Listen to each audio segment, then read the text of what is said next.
Welcome to Marti Talks Theatre, 6 quick sessions celebrating Theatre Fairfield's new artistic home in the Wien Blackbox Theatre at the Quick Center for the Arts. I'm Marti Monaco, professor of theatre and co-producer of Theatre Fairfield. Theatre Fairfield has been performing at the Quick Center since it opened its doors in 1989. But our home base was always the charming, intimate Pepsico Theatre across campus. The Pepsico suffered a devastating flood in September 2018, and we have been nomads ever since, until now. We are proud to become the resident company in the Black Box as of the 2020-21 season, and are eager to introduce ourselves to the many quick patrons who have yet to see one of our shows. Marti Talks Theatre introduces you to Theatre Fairfield past and present. The first 3 episodes were interviews with outstanding graduates of Fairfield's theatre program who began their careers in theatre right here at the Quick Center. All of those episodes are archived at quicklive.com, so you can watch them at your leisure. The last 3 episodes, which end today, feature leading actors in our production of Shakespeare's Titus Andronicus, which would have opened in the Black Box on April 20th. With me today are actors Megan Beauregard and Kiersten Bjork, and our stage combat and intimacy director, Dan Burke. Megan and Kiersten, women actor combatants, play the despicable brothers, Kieran and Demetrius, who joyfully wage battles with weapons and words throughout the play. They ruthlessly attack the emperor's brother, Bassianus, who they murder in order to ravish his new wife, Lavinia, who is Titus's daughter. Their reprehensible actions, they rape Lavinia and cut off both of her hands and her tongue, thankfully off stage, so we don't need to watch it. So she is incapable of naming them as her assailants. This culminates in Titus killing them, grinding them up and baking them in a pie, which he serves to their mother, Tamara, the Empress of Rome, in the final banquet scene of the play. This is gruesome stuff, and not easy for any actor to portray, much less strong feminist women who abhor the brothers' characters and actions. Megan and Kiersten will be talking this morning about their process as actors. We also will discuss the considerable challenges we faced in staging these scenes and how we chose to resolve them. There is, however, some fun in all of this. We'll watch great video of Megan and Kiersten in their dual machete fights and have Dan explain his choreographic process. So I want to take a few moments to introduce my distinguished guests. Megan Beauregard, who plays Kieran, is a rising senior with a creative writing major and classical studies minor. This is her acting debut on the Theatre Fairfield stage. RJ, can I have the first slide, please? But Megan is not a stranger to Theatre Fairfield. She is one of our key behind-the-scenes people who has run soundboard for Rabbit Hole, was paint charge for Fortinbras, and has done props for a ton of productions. Curious Incident of the Dog in the Nighttime, Proof, Silent Sky. RJ, there's a next photo is of Megan as props master for Silent Sky and for the Spitfire Grill. Thank you for being with us today, Megan. Kiersten Bjork, who plays Demetrius, is also co-fight captain and master carpenter for the show. Kiersten is also a rising senior with a double major in theater and creative writing and double minors in environmental studies and education. Kiersten, in addition to building the sets, has also been on the stage many times. And can we have the next photo, please? Here is Kiersten as Percy in the Spitfire Grill. She also played, next photo, Laertes in our fall production of Fortinbras. and also the leading role of Alice in Authenticity last December. Can we have the next slide, please? Dan Burke has been working with Theatre Fairfield all year. He taught a fabulous stage combat performance workshop last fall, which prepared our students as actor combatants for all 3 major productions this season. Dan also served as intimacy director for both Fortinbras and Titus. And we're going to talk about that more in the later in the program. What intimacy directors are, what they do, and why they are essential to theater in the 21st century. Dan teaches stage combat at Lebanon Valley College and York College in Pennsylvania, and has choreographed violence for the Harlem Shakespeare Festival, the Baltimore Shakespeare Factory, the Harrisburg Shakespeare Company, and many other theaters up and down the East Coast. He earned his BFA in acting with an emphasis in stage combat from the University of the Arts in Philadelphia. And he is certified in, here's the list, hand-to-hand combat, rapier and dagger, quarterstaff, broadsword, machete, and buckler, and holds a certificate in theatrical firearms training. So welcome and thank you all for being with me this morning. So we're going to launch right into our great video, which features Dan and his work as a stage combat director. And this video was made by our great filmmaker, actor Park Lytle, who created all the videos for Titus Online. And if you haven't yet watched and looked at our website, Titus Online, please do. I think you'll just love it. It's terrific. So this video introduces you to Dan. And let's watch it, and then Dan and Kiersten and Megan are going to unpack everything you just seen. So RJ, can we start the video, please?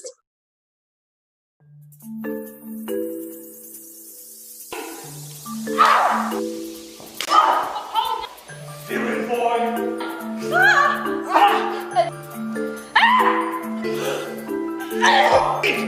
Go!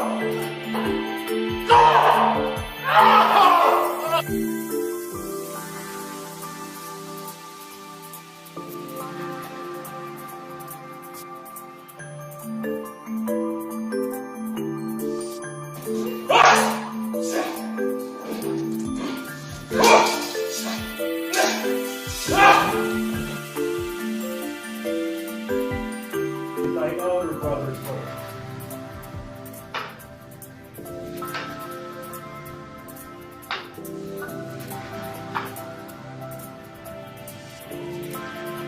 Aaron grabs the back of my shirt. Why, are you mad?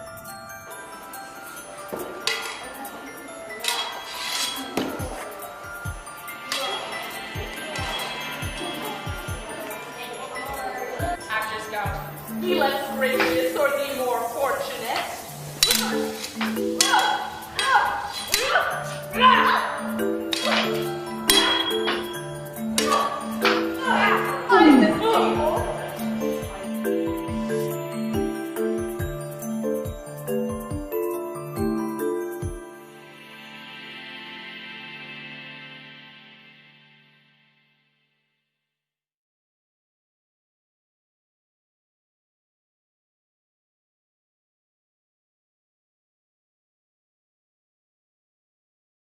Great.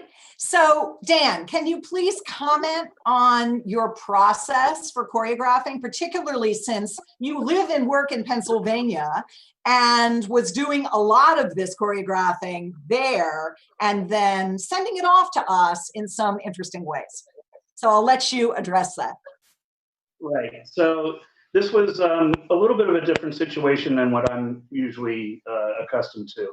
I'm based in Harrisburg, Pennsylvania, which is 4 hours from Fairfield University. And the fights between Kiersten and Demetrius in particular, because of the weapons that we chose, those machetes, and they both had 2 machetes, usually I write out a fight.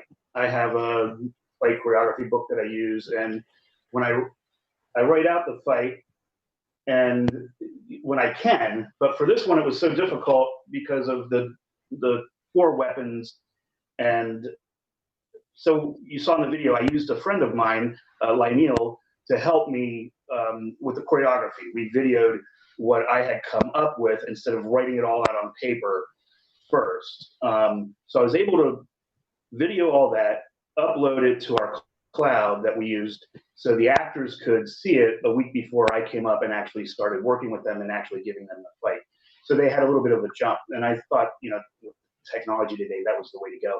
And it worked very, very well. And this is before COVID-19. We were doing this before there was a pandemic, so, which was great. So you noticed all when you were watching that video, there's that great section, Park did a great job with this, where on the right-hand side of the screen, you saw Dan and his partner working out the choreography. And on the left, you watched Kiersten and Megan, you know, learning it and performing it. So do you two want to comment on that process? Yeah, I think it was really helpful that we had these videos ahead of time, because going in, we're like, we've never, you know, sword fought with machetes before. So it's an entirely new experience. And so having something to go off of before you actually get in there with these like actual blades, it was definitely a nice thing that we had this ability to watch these videos. Yeah. And we did also have some foundation for stage fighting because we did a stage combat workshop with Dan at the beginning of this year. And we learned rapier dagger fighting and hand-to-hand combat. And having that background kind of helped us pick up on the choreography a little quicker. And Kiersten and I were able to just learn some of the moves without having to start at the basics. Which is great. Right. So that workshop, they both of these actors were in my 11-week workshop in the fall, and it was a 3-hour class on Fridays, and I broke up the class half and half. One half of the class we would work on hand-to-hand combat, and the second half of the class we worked on rapier and dagger. And so rapier and dagger, you're using both your right and left hand, no matter if you're left-handed or right-handed, you've got weapons in both hands. So it was a natural progression to go into the double machetes, because both actors were kind of comfortable with their bodies and how they move. So I think that foundation in the fall was real key to what we were doing in the spring. Absolutely. Definitely. Yeah, great. And let's talk about, because in the fall, one of the great things about the workshop is it wasn't just the choreography of stage fighting, but it was becoming an actor combatant. So can you explain what that means, Dan? What is it to be an actor combatant? Well, I always like to say that 90% of stage combat is acting. Anybody can pick up a sword and do a right chest parry or a left chest parry, but unless you act like you're in danger while doing those parries, it's not going to sell to the audience. And also reactions. You have to act the fight, and I really drive that home. And we don't really start working on the acting side of it until after the moves are starting to get into our muscle memory. And then we start talking about acting and me wanting the audience where to look. So if I'm going to do a dangerous parry, I always say the most important thing in stage combat is eye contact. But if I want the audience to look at where the blade's going, I'll have that actor look to that blade so the audience looks there, to look at the danger zone, if you will. So yeah, acting is 90% of stage combat, and the better, it just adds that extra element to it that makes it more exciting. Great. And one of the things I know you've talked about and thanked me for as director, which I appreciate, is that we really expanded the stage combat possibilities for these two characters. Because Titus has 14 deaths on stage, but they tend to be pretty quick. Oh, stab you, boom, you know, like this, or I'm going to cut your throat or something like that. These guys gave us the opportunity to really have some exciting combat on stage. And we were, when everything happened with COVID, we were a little more than halfway through the rehearsal process. So they were just getting to the point where they were comfortable with what they were doing physically and needed and to really start getting into the characters and the acting process of how combat really expanded their understanding and the audience's response to the characters. Do Kiersten or Megan, do you want to say anything about that before we watch the video of the two of you? One of the things that I really liked was the number of weapons that we used during this production, just because these fights are not written into this script. It was really up to Dan to, make these decisions for us. And it was really helpful to be reminded that these are teenage boys and they're looking for the fun of the fight and they love these weapons that they use. And there's this great scene in, I believe, Act 4, where young Lucius, the young boy, comes in with like a gift of several weapons for Kieran and Demetrius. And so we kind of staged it where we're diving down and we're playing with all these weapons. And then we're basically ignoring everything else that's happening on stage. And we follow that scene by taking all of these weapons and loading them into our belt. So there's some point where we have like maybe 4 or 5 weapons. And that scene happens after one of the most violent acts of the play, in which they rape and maim Lavinia. And so it's so interesting to see like these two boys armed to the teeth when they have just committed like some of the greatest violence in the play. And it was also just fun to have so many weapons on us at one time. It really like adds to the power of these characters. Yeah, there's literally just this weighed weight. you down, right? Yeah, the weight Weighed that you comes down. with it. Yeah. You've got like the 2 machetes on either side. You've got like a Roman dagger in the front. You've got this kukri blade like stuck in the back. And so you're just completely weighed down by all this metal. And it really kind of, like from an actor perspective, gives you such a strong sense of character, just like this physicalization of having this weight on you and like all these blades and like being conscious of like, oh yes, like I have weapons. It really kind of brings in this physical aspect to the acting of the characters. That was really cool. Which is great. Yeah. RJ, can we have the next slide, please? And this is a slide of Dan working with all the women actors in the play. There were other women playing male roles. And here they are using their bodies to find maleness in their bodies. Heavy hands, heavy feet, low center of gravity. This is early. This photo is from early in the rehearsal process. So we didn't have the weapons yet. But I presume that helped you as actors doing that kind of physical exercises to be ready for when you had the actual weapons, which would then further weigh the heavy feet, the heavy hands, the low center of gravity. And also, as you're dropping everything down into the earth, you're also dropping your voice. Right. And we had a great vocal coach, Jenny Foster, give her a shout out, who did a lot of great work in helping you find that lower register. Yeah, there was definitely like the sense of grounding was so important for like vocals, for character, and like grounding yourself. Like the physicality, like I was saying before, like grounding yourself in your legs, in your voice, just like having this presence on stage was almost more of the character than anything like you could say or like physically move. So. Great. And then there's the costumes. RJ, can we have the next slide, please? And these are the costume renderings by our great costume designer, Julie Levitt. Try to get everybody thanked here in this final episode. And these were the costumes for Kieran and Demetrius. And when we were preparing this segment, Megan and Kiersten said, oh, we were really looking forward to the costumes because, of course, we hadn't gotten that far yet. So can you talk a little bit about how you felt the costumes would really help complete these characters?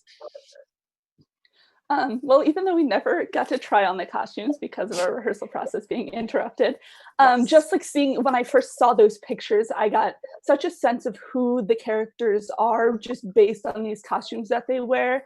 I mean, the play is divided into the 2 groups of the Romans and the Goths. And so Kieran and Demetrius are the Goths. and just their costumes like separate them from the other group. And so we had these like heavy combat boots, which also helped with some of the heaviness of our walking that helped appear more male. And we have those little like mohawks that just gave us like something that stood out and that made us very conscious like of how our bodies were going to feel as we were on stage in order to kind of step outside ourselves and become some other character, Right. instead of just a female actor on stage. Pretending to be a guy. Right. Exactly. Yeah. Great.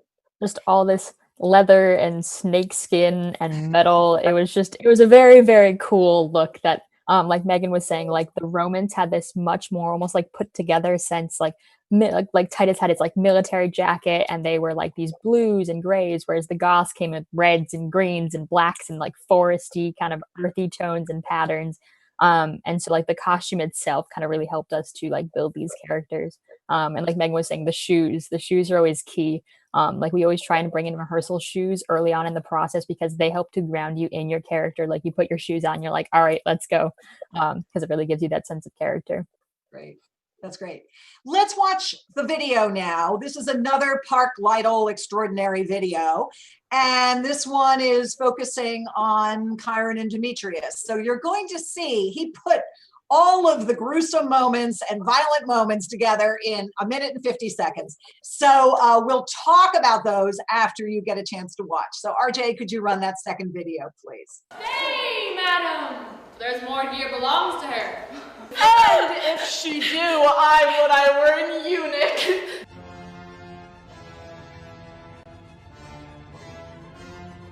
Away, for thou hast stayed us here too long.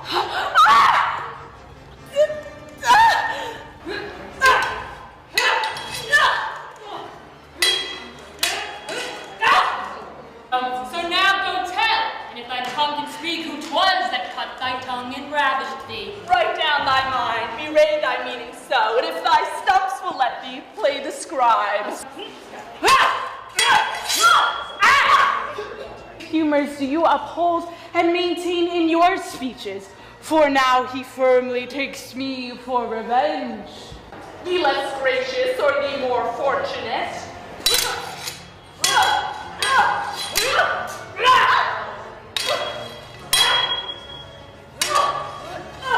I miss people.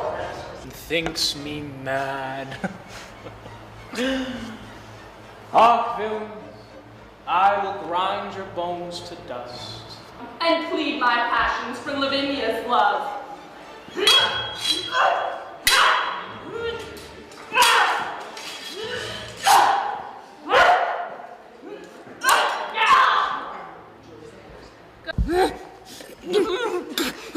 And with that, they are dead. Let me go grind your bones to powder small, and with this hateful liquor temper it. And in that pace that their vile heads.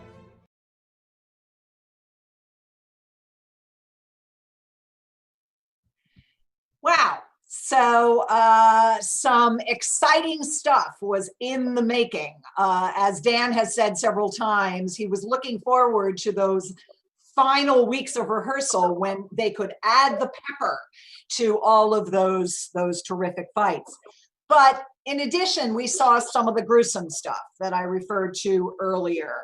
And I think, RJ, if we could move right into photo 8, which is Megan playing Kiersten, grabbing Bassianus, Lavinia's husband, which she does so that Demetrius and Kiersten can kill him, get him out of the way.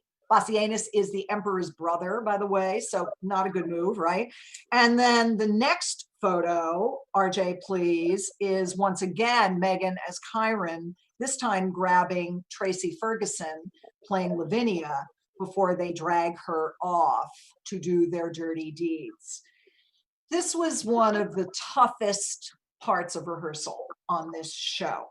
And this is where Dan kind of switches or adds a hat of intimacy direction and having to deal with how we conceive of the violence with these characters. And then you saw a little bit of that awful section where Kiersten and Demetrius literally drag Lavinia back on stage down the Hanamichi, which is the long runway running from the back of the house to the stage proper. We'll see some slides of the stage in a few minutes, and how we dealt with all that. So Dan, please talk about intimacy direction, what that means, and then how it worked with this show.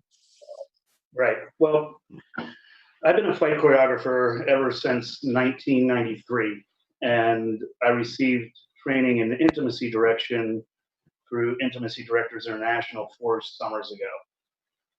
And ever since then, I added that to my business.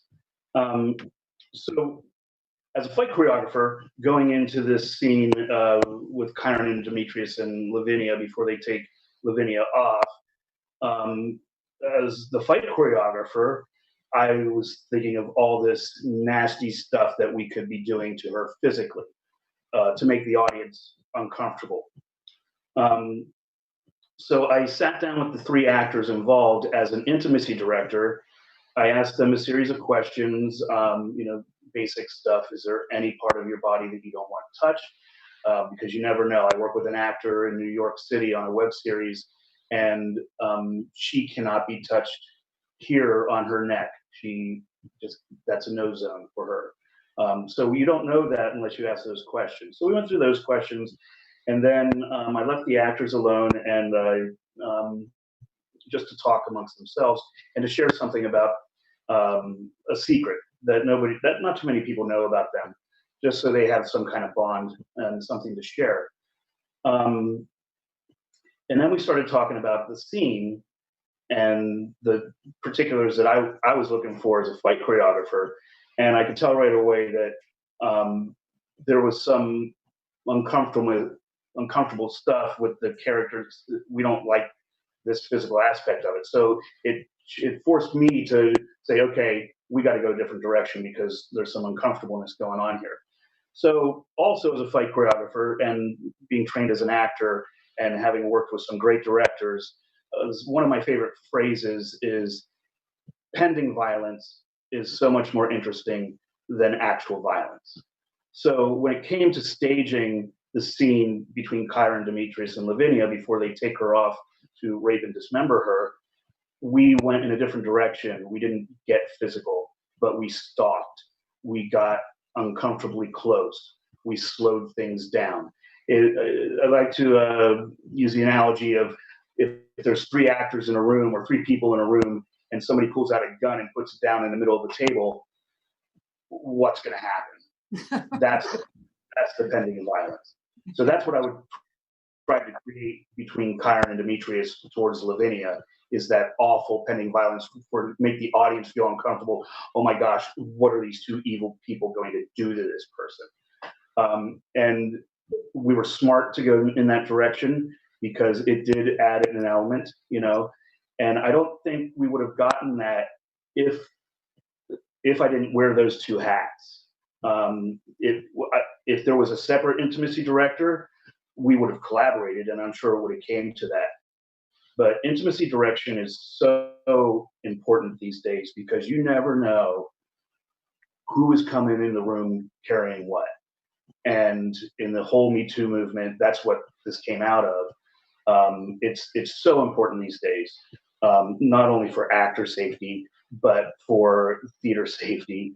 The conversation is a must, and it works.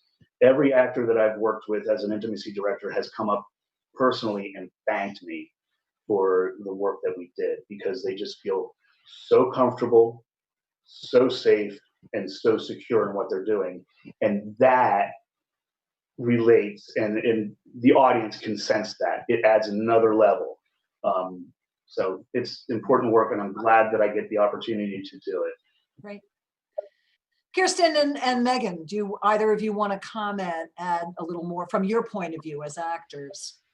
I want to jump in and talk a little bit about something Dan just mentioned, was the fact that we are not touching another character during this scene, and instead we're doing like stalking of Lavinia as Kieran and Demetrius.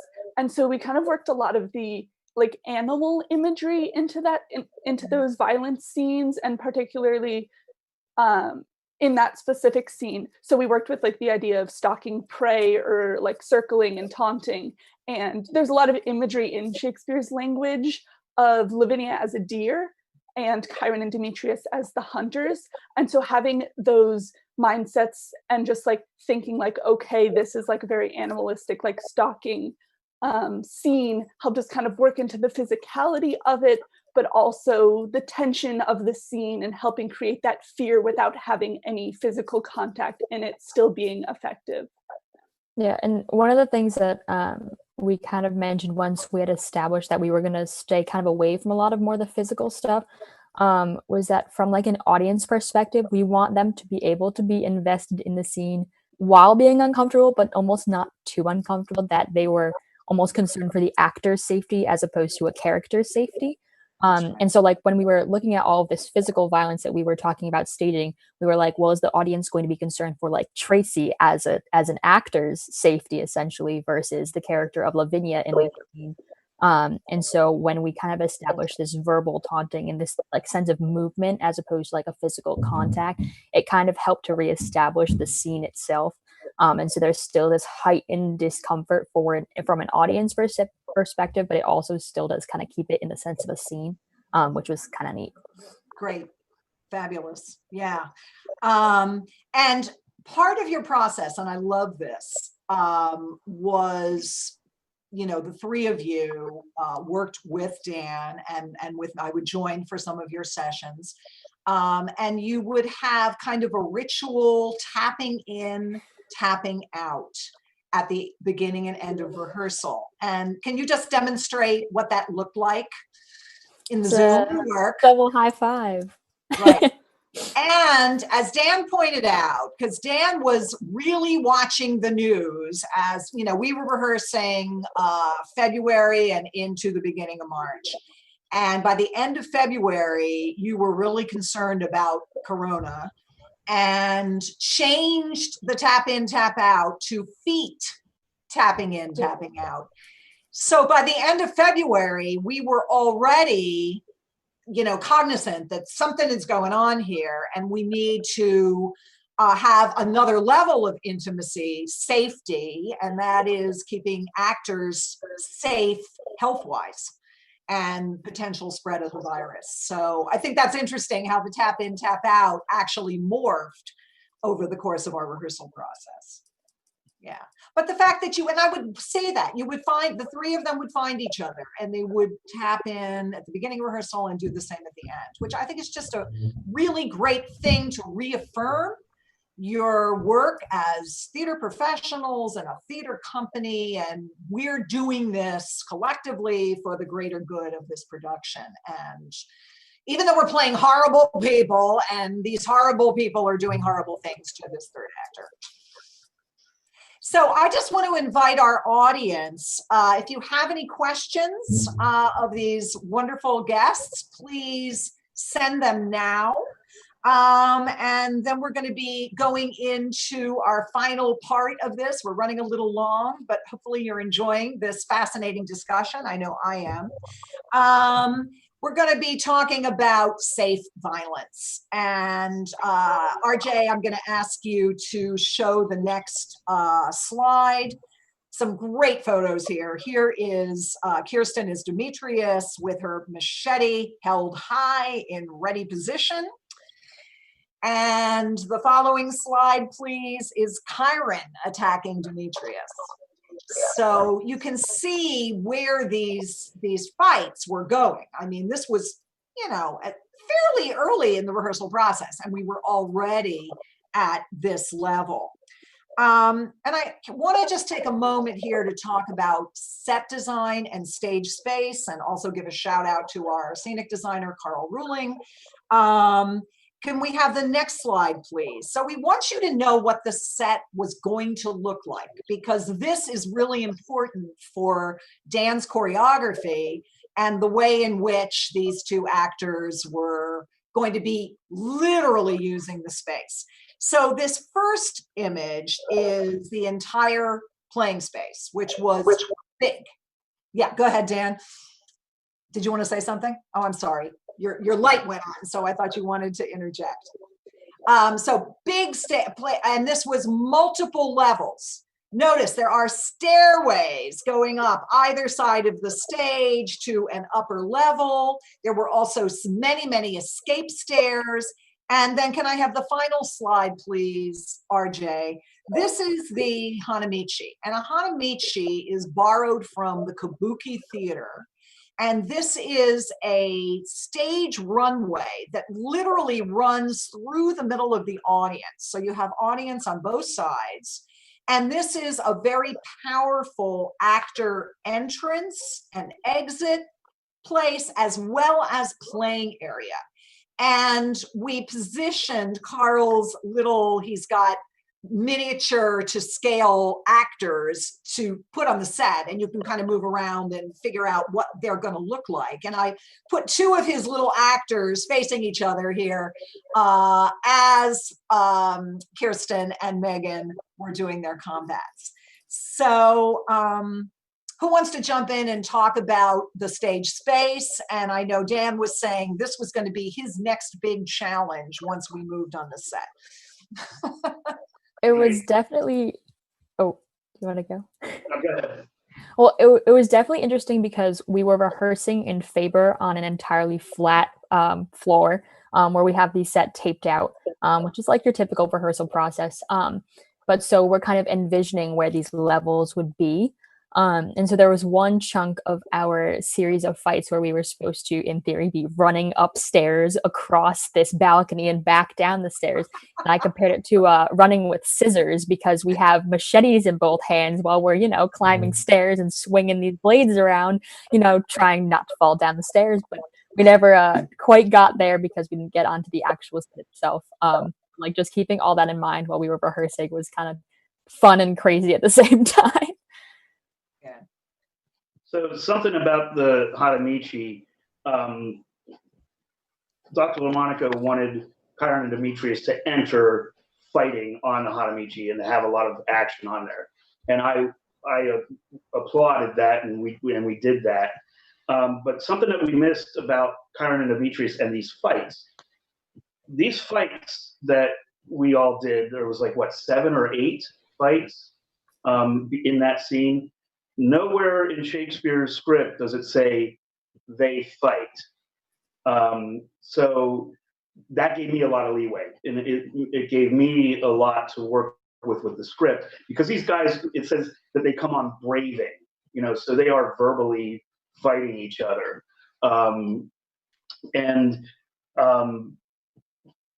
It gave me the opportunity to go through the script and say, okay, who's got the last line, and is it a fighting line?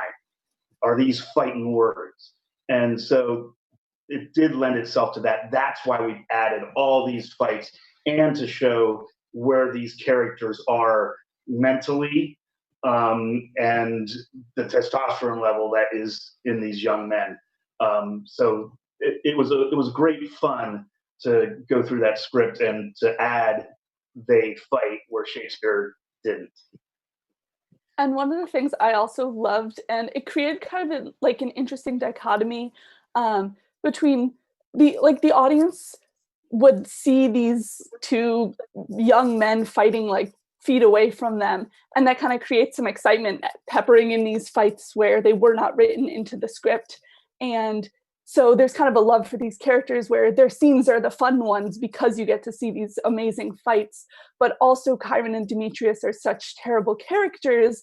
And so you're kind of torn between wanting to love them because their scenes are so exciting and wanting to hate them because of just the horrible deeds they commit. And so that would just create such an interesting confusion and commentary just on these characters, and it created some difficulty for us as actors whether we loved them or whether we hated them, and I think that made the show very interesting. Right. We have a ton of questions coming in. Thank you. And wait till you hear who some of these are from. This is great. Jay Kaufman, one of our adjunct faculty, constant director, has us talk about the blood effects, which is a whole other story. We could do a whole segment just on the stage effects that we were using for blood. So I'll just quickly summarize that. Julie Levitt and her team, she was our costume designer, were creating these little sacks that were filled with long strips of red yarn and other fabrics that the actors were experimenting with as they would stab or slit the throats. All of a sudden, it was just a trick to get these things to pop and spurt the blood. We were, at the time we had to end rehearsals, maybe 50-50 making them work. Anybody want to comment on that? Yeah, there was a great video of Titus stabbing Lavinia, and it popped up one night. I think it was in the cloud or something, and I watched it happen, and I verbally said out loud, "Oh wow," because it looked so real when he pulled that dagger out, and all these strands of like red silk came flying up and then landing just like liquid. It was so cool. Yeah, when it worked, it was great. And I'm sure we've gotten it all working by the time we opened. Kiersten, this one's for you from John Morgello, the playwright we commissioned this year to write our fabulous new play, Authenticity. Thank you, John, for asking a question. He wants to know how your experience with authenticity informed your work and approach in Titus. That's a great question. Okay. I think, so for me playing Demetrius, it was very interesting because my experience from Alice was much more kind of with the Lavinia side of things. Like Alice in Authenticity, her ending that she writes of Titus is Lavinia becoming the Empress and kind of like taking charge of this whole situation, which I adore. And so having to then come in as an actress, having just played Alice, now into Demetrius, was a total just like 360 flipped on its head. But oddly enough, I found that the character Shakespeare in Authenticity, there are these little tidbits from what he does in Authenticity that I kind of pulled into Demetrius in a way, because there is this sense of Will kind of doing what he does because it's in his own best interest, and like doing what he does because he, like, in his mind he has to like get ahead and like to be successful and all these things that he wants, and he does use Alice in a sense like to get what he does want, and so I think that Demetrius definitely has some aspects of Will to him, but I know for me it was totally just wacky kind of coming from Alice into Demetrius and trying to find those kind of parallels and just the total mess of kind of those two characters opposite each other. So it was definitely interesting, totally crazy time playing both of them. But yeah.